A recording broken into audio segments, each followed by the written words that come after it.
जय श्री राम सभी भक्तों को, जय माता की। फिर एक नई वीडियो के साथ हाजिर हो गए हैं और आज की जो हमारी वीडियो है इसमें आप बताइए कि अपने घर के देव पितरों को कैसे जगाएं, कैसे कौन सी ऐसी विधि करें या पितृ पक्ष में कोई विशेष उपाय बताइए जिससे जो है हम घर के देव पितरों को जागृत कर सकें, उनकी कृपा के पात्र बन सकें। तो आज की वीडियो इसी विषय पे होने वाली है, हमारे साथ अंत तक बने रहना, तभी आपको सारी वीडियो समझ में आएगी। अगर वीडियो अच्छी लगती है तो लाइक करें, शेयर करें, कमेंट करें। चैनल पे पहली बार है तो चैनल को भी जरूर सब्सक्राइब करें। चलिए शुरू करते हैं आज की वीडियो। जय श्री राम। जय श्री राम, जय श्री बालाजी महाराज। देव पित्र, जैसा कि आपने नाम सुना कि देव पित्र, देव पहले तो यही जान लेते हैं कि देव पित्र कौन है। जैसा आपको पता है कि जिनके देव नाम जब देव आ गया तो देव रूपी कृपा उनके ऊपर होती है और देव श्रेणी में वो प्राप्त हो जाते हैं, मानो सूर्य लोक में उनको स्थान प्राप्त होता है। तो देव पित्र को किस प्रकार से जगाना चाहिए? माना जाता है कि जैसे मैंने पीछे बताया कि ऊत पित्र होते हैं वे देव पित्र की कृपा, जैसा कि आपको पता है कि देव पित्र की कृपा अगर आपके परिवार पर, आपके खानदान पर अगर होने लग जाए तो ये लगा लीजिए कि आपके ऊपर स्वयं आपके देवता की कृपा होगी ही होगी। जैसे आप देव पित्र, जैसे कि आपको पता है कि आपने देखा होगा बागेश्वर धाम में सन्यासी बाबा के बारे में वो बोलते हैं। सन्यासी बाबा कौन है? उनके दादा गुरु, मानो दादा गुरु वो मानते हैं उनको। ठीक है, तो सबसे पहली बात, दादा गुरु देव पित्र वही है जिसने अपने जीवन काल के अंदर देविक शक्तियों को जागृत करने की कोशिश की है या उन्हें प्राप्त किया है या उन्हें हासिल किया है, और आपके खानदान से वो है।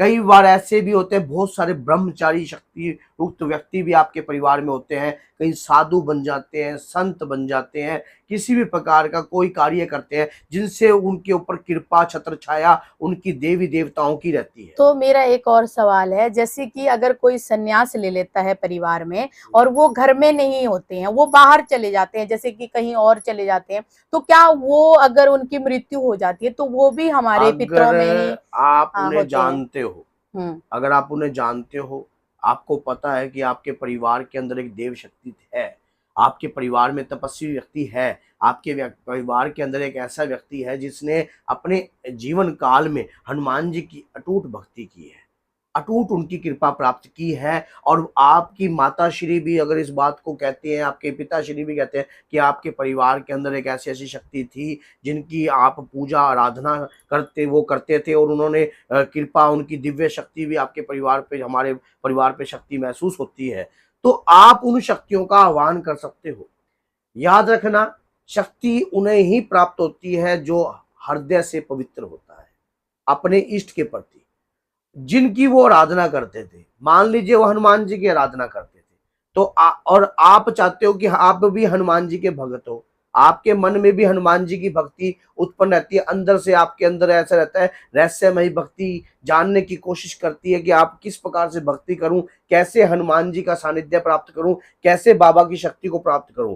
तो इसके लिए बहुत ही सुनहरा मौका है श्राद्ध पक्ष का। श्राद्ध पक्ष का भी है, नवरात्रि का भी है। वैसे तो देव शक्तियों को कभी भी जागृत किया जा सकता है। देव शक्तियों को जागृत करने के लिए आपके मन में एक अटूट विश्वास होना चाहिए आपके इष्ट के प्रति, उस देव शक्ति के प्रति, क्योंकि ऐसा कोई कुल नहीं है, ऐसा कोई परिवार नहीं है, ऐसा कोई खानदान नहीं है जिसके परिवार के अंदर, क्योंकि हम सप्तऋषियों की संतान है।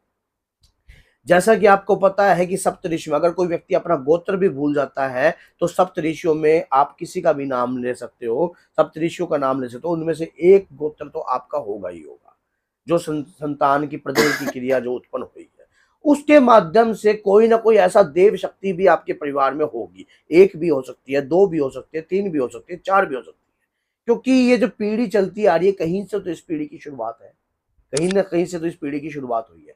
अब आप रहेगी उनको जागृत करने की बात। जागृत करने के लिए आपको हनुमान जी का सानिध्य लेना चाहिए, क्योंकि हनुमान जी जो है एक ऐसे कलयुग के जागृत देवता हैं जो किसी भी शक्ति को जागृत कर सकते हैं, किसी भी शक्ति को कंट्रोल कर सकते हैं। तो जागृत देवता का आह्वान कीजिए हनुमान जी महाराज का। उन्हें मंगलवार के दिन आप 41 मंगलवार या 21 लेडीज भी कर सकती है, किसी के माध्यम से, अपने पुत्र के माध्यम से सिंदूर चढ़ा सकती है। इस कार्य को कोई मुश्किल नहीं है। कभी आप सोच रहे हो कि जेंट्स को ही भगवान ने वरदान दिया, लेडीज को नहीं दिया। भगवान दोनों के हैं, जेंट्स के भी और लेडीज के भी, समझ गए। उसके दौरान क्या है कि आप किसी भी उनके आगे दीप का दान देकर और चोला चढ़वाइए।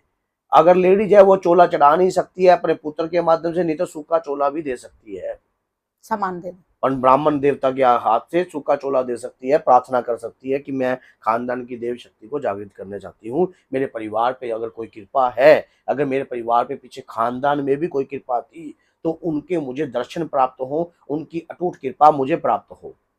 अब इसको करने के लिए आपको 41 डेज तक पीपल पर दीप का दान देना पड़ेगा। ब्रह्मदेव पर पीपल पर दीप का दान देना पड़ेगा। दीप का दान देने के दौरान आपको हनुमान जी के मंत्र का आह्वान करना पड़ेगा।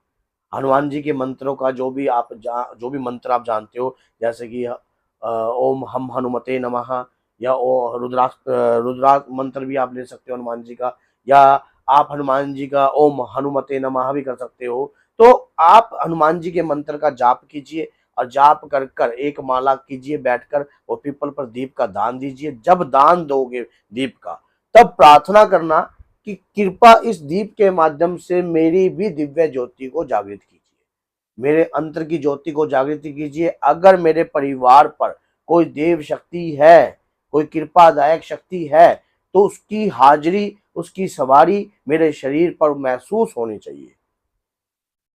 कोई भी शक्ति मिलती है जन के कल्याण के लिए मिलती है, खुद के स्वार्थ के लिए नहीं मिलती है। शक्ति के मद में इतना पागल नहीं होना चाहिए कि शक्ति, आप शुरुआती तौर पर कोई भी शक्ति मिलती है जन के कल्याण के लिए, अगर आप खुद का स्वार्थ सोचोगे, खुद का कल्याण सोचोगे, खुद का वो करोगे, तो वो नुकसानदायक भी हो सकती है। शक्ति को बनाना और शक्ति को आपने अपने शरीर पर धारण करना, शरीर का एक अनुभव होना जरूरी है, संतुलित होना जरूरी है। इसके लिए मैंने बहुत सारी वीडियो बना रखी है, और उस पर भी आप वीडियो को देखकर अच्छे तरीके से समझ सकते हो किस प्रकार से आप अपनी शक्तियों को जागृत कर सकते हो, किस प्रकार से आपको बॉडी का संतुलन रखना चाहिए, कैसे साधना के दौरान संतुलन रखना चाहिए, मंत्रों के दौरान संतुलन रखना चाहिए, किस प्रकार से आपने आहार ग्रहण करना चाहिए। ये सब चीजें जरूरी होती हैं, क्योंकि अगर हम बिगड़े, अब कई बार ऐसा भी होता है कि हम भोजन ग्रहण करते हैं तो भोजन का प्रभाव भी पड़ता है शरीर के उन शक्तियों के ऊपर भी, क्योंकि आप जब भोजन ग्रहण करते हो तो सुबह का पहला नवाला भी उनके पास जाता है। तो उसी प्रकार से आप तामसिकता का आहार ग्रहण करोगे तो वो भी तामसिक हो जाएंगे, और वो आपके ऊपर वो तामसिकता विचार उनके अंदर उत्पन्न होने लग जाएंगे। आपको ऐसा ही सात्विक आहार ग्रहण करना चाहिए। अब कई बार लहसुन प्याज से ये तमोगुणी है, शरीर में तमोगुण का विकार उत्पन्न होने लग जाता है। तो कुछ ये परहेज और नियम बनाकर चलना। तो बोलिए जय सीताराम, आपके परिवार की देव शक्ति जरूर जागृत हो। जय सीताराम, जय श्री बालाजी महाराज।